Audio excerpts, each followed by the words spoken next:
For years, claims and counterclaims have swirled about what the Prime Minister Julia Gillard knew or didn't know about a union slush fund. The now infamous association was set up by her then boyfriend Bruce Wilson. He was later accused of misappropriating money from it. Julia Gillard has long denied any wrongdoing on her part, but recently her political enemies have escalated their attacks. Until now, the man at the centre of it all, Bruce Wilson, has maintained his silence.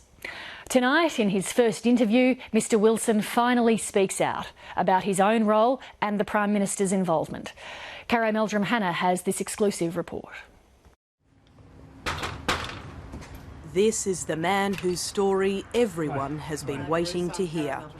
Bruce Wilson, former branch secretary of the Australian Workers' Union, ex-boyfriend of Prime Minister Julia Gillard, now at the centre of a long-running scandal over the slush fund he set up in 1992. He's been living in a virtual state of siege, with reporters and photographers camped outside his home on the New South Wales coast. Harass you at home, harass you at work, photographs through your curtains. He's been prompted in part to break his silence by the public pronouncements of this man, his accused partner in crime and self-confessed bagman, former AWU official Ralph Blewett, who returned to Australia last week to make a statement to Victorian police about his role in the fraud. Whose idea was the slush fund? The mastermind of the slush fund was Bruce Wilson. Bruce Wilson, in 1992 you made a decision that would change your life, it seems now forever. You set up a fund. That's right. It was the Australian Workers' Union Workplace Reform Association. It was set up with a series of objectives that would benefit the members, in particular of our union and union members generally. Who helped you set up that fund? Well, initially the discussions about the intention to set it up were undertaken between Ralph Blewett and myself. We had an attempt to get it registered because of some technicalities that didn't take place. Subsequently, I spoke to Julia Gillard, who, as everybody knows, was a solicitor at Slater and Gordon, and asked her for some advice about what I needed to do to fix that. What was your relationship with Ms Gillard at the time? At the time, when was that, 1992? Well, we were in a relationship. An intimate relationship? No. Looking back on that now, how ethical do you think that is for a partner of a law firm to be engaged in an intimate relationship with her client? Well, I don't think it's an issue, to be honest. I mean, folks get in relationships every day. I mean, it wouldn't be the first. Go to any office or any other work establishment, I'm sure you'll find that there are people involved, and, you know, I don't think it's an issue. Was your relationship a secret, or was it widely known by partners at Slater and Gordon? Well, I think in the first instance, probably not so many people knew about it, but probably then became the worst kept secret in Melbourne. I mean, so there was a fair amount of people knew it. And in the end, there was no secret or hiding it on our part. I mean, it was clear. You agree that the association was set up off-file, that Ms Gillard didn't create a file officially? Yep. Combining that then with the existence of an intimate relationship and that she is indeed your lawyer and you're a client, looking back on that, do you see any sort of conflict there? Not really, because it wasn't, as I said, people making it more complicated than it really needs to be. It's not that complicated. I tried to do something to get the association established. Didn't work because of some technicality. I went to her and said, look, can you fix it? Whatever it is that needs to be fixed. It wasn't a big issue. It wasn't like, oh, geez, let's call in half the Slater and Gordon crew. It wasn't. It was a simple matter that needed to be done. She did it. End of story. It wasn't complicated. What was her advice? Simply there was some forms that needed to be filled out in a different manner. It was a bit like going and asking, for example, this form didn't look right, that one didn't, what do we need to do? She made the necessary changes. I told her that Ralph was going to then relodge the forms.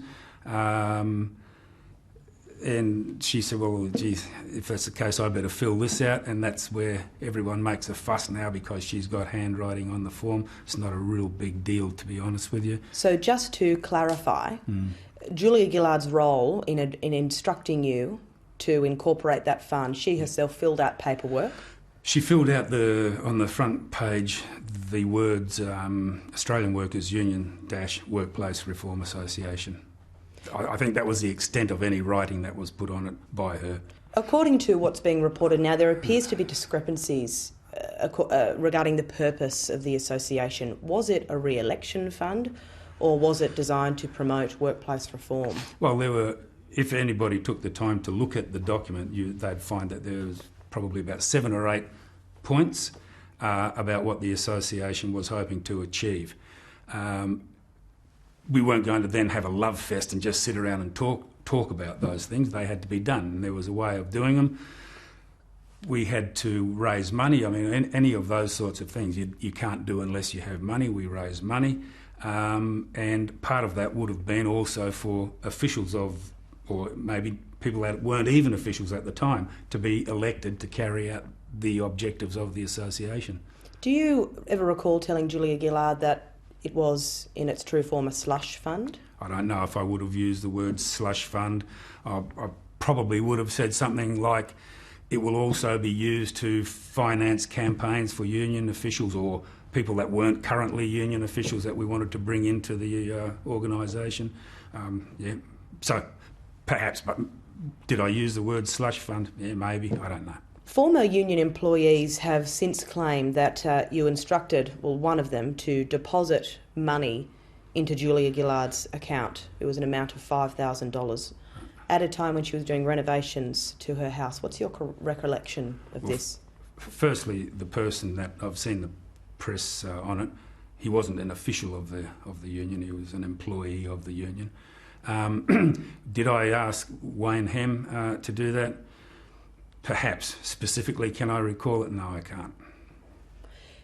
Was money used from the AWU Association on Julia Gillard's renovations at her home? Not at all. You didn't give Ms Gillard any money for those reservations? No. Renovations? Not at all, never. So there is absolutely no credit to rumours that occurred? Oh, it just didn't happen. I mean, this gets recycled and recycled and recycled. Why it continues to get a Guernsey is beyond me. Well, it's not beyond me. I understand there's a group of people that are intent on doing as much damage to the Prime Minister as they possibly can at the moment. So you maintain that no money from the slush fund was used on Ms Gillard's renovations on her home at that time. Was there also no money that you deposited from the slush fund into her account for other reasons? I didn't deposit any money into her account for other reasons. And the only thing that may have happened, and I'm not saying it did or it didn't, I just don't recall, is the $5,000 that Wayne Hem. If he says, and Wayne was a nice enough guy, I mean, I have no reason to be at odds with him, but if he says that happened, then perhaps it did. I don't argue with that, but I just don't recall it. So Ms Gillard, did she benefit in any way from the operation of this slush fund? Not at all.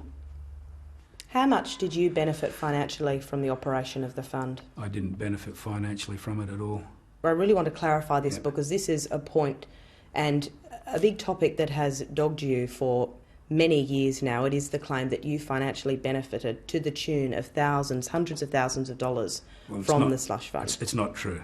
Absolutely not true. How do you evidence that? Well, precisely. How do you? I'd like someone to come and point to it and say, oh, there you got that, or there you got that. I haven't seen anybody do that. I'd like to see them try. Was $100,000 or approximately $100,000 used from the slush fund to purchase a property on Kerr Street in Fitzroy? Yeah, it was, yes. Now, was that illegal? No, not at all. It was the money of the association. It was not union money. It did not belong to the Australian Workers Union. Not 1 cent of AWU members' money went into that account. It was raised outside of the union. It may have run parallel to the union, but members' money, the union gets its money from a number of places, the union itself. Membership money, if they're lucky enough to have property, they get rent, or they may sometimes get a grant or some donations. That's pretty much the sum source of a union's income. Why was the house then put in Ralph Blewett's name? It was just Ralph put his hand up for a start and said, yeah, I'll just put it in my name. in the process of sitting around saying, oh, look, might need to go there, do this, we discussed various options, and Ralph put his hand up and said, well, just put it in my name if that's going to be the easiest thing to do. Fine, do that. I didn't want it in my name. Why? He was happy to put his hand up. I was happy for him to do it. It just didn't get it wasn't like, let's, flip a coin or anything like that. He put his hand up. Fine, do it. What was Ms Gillard's role in relation to the purchase of that property on Kerr Street? To the extent that she was involved, she signed a power of attorney, and as I understand it, that was about the extent of it. In addition to signing the power of attorney, Ms Gillard, did she not also attend the auction with you? Oh, yeah. To be honest, I hadn't even recalled that until I read about it, but as I did read about it, that happened. What do you recall now about that day, auction day? Not much more. What was her role? Why was she there at the auction? Probably with me. Yeah. We probably went together, like as people in a relationship do. You go and do things together. And did she help you in any way at all in the transactions on that day at auction? Not that I'm aware of, no. I think I had some forms to sign, I signed them. And what was her role then after the auction? No role. Didn't have a role. She had a role though, didn't she, with the power of attorney? But that was before the auction, that wasn't after the auction. After the property was purchased, did you live in it? I lived, when I was in Melbourne, I lived in it. I obviously spent a fair bit of time in Western Australia as well. And did Ms Gillard also stay at the property at Kerr Street? Rarely. Okay, yeah, from time to time, but very rarely. It wasn't a place that, because we had a whole lot of activity going on in the place. We had shop stewards in and out of the place. We had members in and out of the place. So Ms Gillard didn't handle any of the conveyancing? She attended the auction with me. She arranged the power of attorney. After that, I have no recollection of her ever being involved in anything to do with the property, other than, as you say, she came and occasionally stayed. The house on Kerr Street, Fitzroy, was sold. Who benefited from the sale of that house? Did you receive I didn't any money? Even know the place had been sold. I heard subsequently that it had been, but I don't know the details. I don't know who arranged the sale of it. Well, Ralph Blewett insists that he did not see any money from the sale of the house which was in his name. Well, that, as I understand it, is not true. If you did not receive any financial benefit from the operation of the slush fund, from the sale of the house that was purchased using the money from the slush fund, then where has all the money gone? There was money sent back to the employers. I think people were paid back. Yeah, on a particular date in August, I can't remember exactly when. There was a meeting at the Commonwealth Bank, and a series of cheques were sent back from where they came. The slush fund, as I said, in the same way that I treated the house I walked, I had nothing further to do with it. I have no idea. Other than I read in the paper the other day some allegation that I was taking, which is not true. And I'd challenge anybody that says that I took them to check the bank or the cheques to withdraw the money, and if they find my signature on the cheque, I'll be very surprised. Whose signature will they find? Well, my guess is they'll find Ralph's signature and my signature stamp. I did not take any money out of the account after I left the union. Do you have any knowledge that Ralph Blewett had money from that slush fund in his personal possession? I do. He told me once that he had taken a series of deposits out and that he had invested it in some fund. I subsequently found that that wasn't the case, that in fact Ralph had been accumulating the money at his place. He had been, and I know this sounds crazy, but he had been packaging it up and burying it in his backyard, of all things. How do I know that? He confessed at some stage, and he also showed me a package of money that he said, and I said to him, well, he better dig it up and get it back into the bank. He showed me a package of money that had been destroyed. Obviously, it had been in his garden or some such thing, and got moist and destroyed the money. You would have been concerned then, seeing this money that was from the fund. If you saw that physically, why did you go to police? I told him that. Well, I didn't at that time. I told him that I would go to the police. Do you regret not going to the police then and there when you I saw do. that? Well, I do. In retrospect, given the whole wheels fell off the whole construction industry branch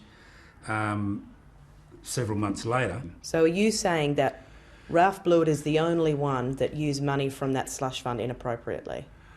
He was the only one that had access to it. I didn't. That only leaves him. You didn't operate together in conjunction? He's described as your accomplice in a fraud. There was no fraud on my part, absolutely not. If there was no fraud on your part, are you willing to go to police and provide a statement?